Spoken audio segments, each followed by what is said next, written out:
اور جب کسی اور آدمی سے عشق ہوا تھا، اس سے شادی کرنی تھی، تو کورٹ کا خلا صحیح تھا. یہ بھی شریعت کے ساتھ ڈرامے بازی ہے، مذاق.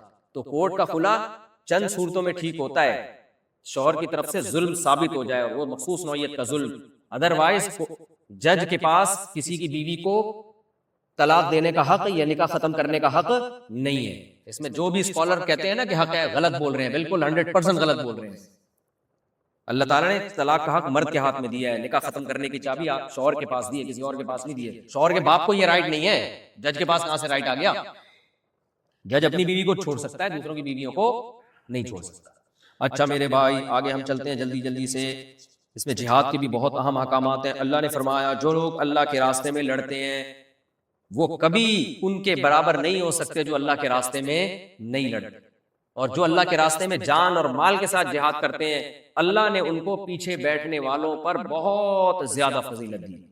تو جب شرعی جہاد ہو، کہیں بھی جہاد کا شرعی جہاد، اپنی طرف سے خود سے فیصلے نہ کریں کہاں جہاد ہے کہاں جہاد نہیں ہے، کیونکہ اس میں بہت سے لوگ نوجوانوں کے جذبات کو غلط استعمال بھی کرتے ہیں جہاد کے نام پہ. پھر وہ جہاد نہیں ہوتا، تخریب کاری ہوتی. تو واقعی جہاں شرعی جہاد ہوگا تو وہاں اللہ کہتے ہیں جو اس جہاد میں لڑنے والے ان کے برابر پیچھے رہنے والے ہو ہی نہیں سکتے. آگے ہم چلتے ہیں. یہ بھی ایک بہت اہم آیت ہے. میدان جنگ میں یہ ہوا، یہ آج کل کے مذہبی لوگوں کے ساتھ بھی ایک مسئلہ ہے. میدان جنگ کا میدان تھا، ایک غیر مسلموں کی صف سے ایک شخص آیا اور صحابی رسول سے کہنے لگا کہ میں مسلمان ہو گیا ہوں، کلمہ پڑھ لیا. انہوں نے کہا بھائی تو موت کے خوف سے مسلمان ہوا ہے، میدان جنگ میں بھی لڑائی کی تلوار کی زد میں آ گیا، انہوں نے قتل کر دیا اس کو. نبی صلی اللہ علیہ وسلم کو پتا چلا، آپ اتنا غضبناک ہوئے، آپ نے ان کو بلایا کہ اس نے کلمہ پڑھا تھا پھر بھی تم نے قتل کر دیا. تو صحابی نے کہا یا رسول اللہ وہ تو موت کے ڈر سے پڑھا ہے. بھائی بالکل کنٹرول میں آ گیا ہے، ایک شخص گردن اڑنے والی ہے اور کلمہ پڑھ رہا ہے تو موت کے ڈر سے پڑھا ہے. تو آپ نے کیا فرمایا؟ ہلا شققت قلبا، تم نے اس کے دل کو کاٹ کے کیوں نہیں دیکھا کہ اوپر سے پڑھ رہا ہے یا دل سے پڑھ رہا ہے؟ بار بار آپ نے یہ جملہ ریپیٹ کیا غضبناک ہو کے. اس سے ہمیں کیا پتہ چلتا ہے؟ بھائی ہم ظاہر کے مکلف ہیں، ہم دلوں میں جھانکنے کے مکلف نہیں ہیں. آج بڑے آرام سے فتویٰ لگا دیتے ہیں، ابے یہ تو اوپر سے کہہ رہے ہیں، ابے یہ تو یہ کہہ رہے ہیں، ابے یہ تو یہ کہہ رہے ہیں. بھائی آپ کیوں اس کے بارے میں کہہ رہے ہو کہ یہ اوپر سے کر رہا ہے؟ اگر کوئی شخص سے زبان سے کوئی مسٹیک ہوتی ہے، وہ بیان دیتا ہے کہ یہ زبان سے میری مسٹیک ہوئی ہے، میں نے دل سے ایسا نہیں کہا، تو شریعت کیا کہتی ہے؟ اس کے بیان کو رد کیا جائے گا یا مانا جائے گا؟ بولو مانا جائے گا. ہم کہتے ہیں نہیں تو اوپر سے کہہ رہا ہے. تو ہمیں اجازت ہوگی یہ کہنے کی؟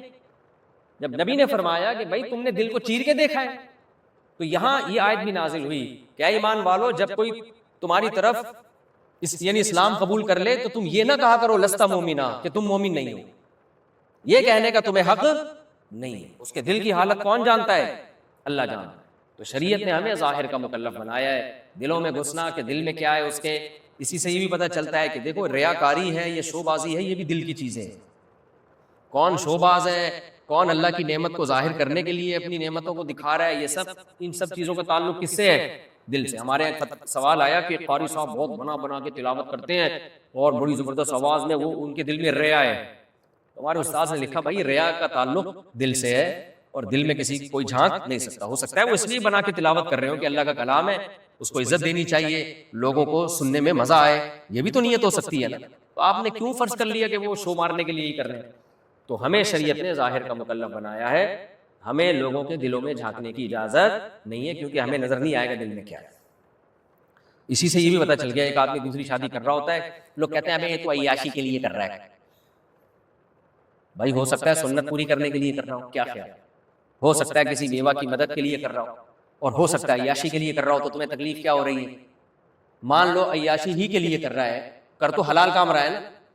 ایک آدمی عیاشی کے لیے نہاری کھا رہا ہے. عیاشی صرف شادی سے ہوتی ہے یا کھانے پینے کی چیزوں سے بھی ہوتی ہے؟ مسور کی دال بھی تو کھائی جا سکتی ہے نا پیٹ بھرنے کے لیے، اور صحت اچھی ہوگی اس سے زیادہ. لیکن وہ کھا کیا رہا ہے؟ نہاری میں مسالہ ڈال کے، اور مجھے تو ابھی سے بھوک لگنا شروع ہو گئی، لیمو ڈال کے مغز اور نلی نہاری اور گرم گرم روٹی، اور ڈبو کے نہاری میں جب تک انگلیاں گندی نہ ہونا، یہ وہی ہے کہ اس کو میں کدے سے نکال دو. جو ذرا سی پی کے بیٹھ گیا اسے میں کدے سے نکال دو. شرابی لوگ کہتے ہیں نا کہ ہم بڑی بڑی بوتلیں میکدہ شراب کھانے کو بولتے ہیں کہ ہم پوری پوری 2 4 بوتلیں پی جاتے ہیں, ہمیں نشہ نہیں آتا, یہ کم بخت 2 ڈھکن پی کے بہک گیا ہے, یہ شراب کھانے کی توہین کر رہا ہے. ایسے کمظرف لوگوں کو یہاں سے کیا کرو, نکالو. تو جو ذرا سی پی کے بہک گیا اسے میں کدے سے نکال دو. یہاں اہل ظرف کا کام ہے, یہاں تنگ نظر کا گزر نہیں. 2 ڈھکن میں ہی دماغ خراب ہو گیا نا اس کا, یہ شراب کھانے کی توہین کر رہا ہے, میں کدے کی توہین, انسلٹ ہو رہی ہے. ایسے نیچ اور گھٹیا لوگوں کو کیا کرو, یہاں سے نکالو. یہ پتہ نہیں کس پہ سنا رہا تھا میں شعر, وہ نہاری پہ کیا مثال دے رہا ہے. ہاں تو نہاری اور پائے یہ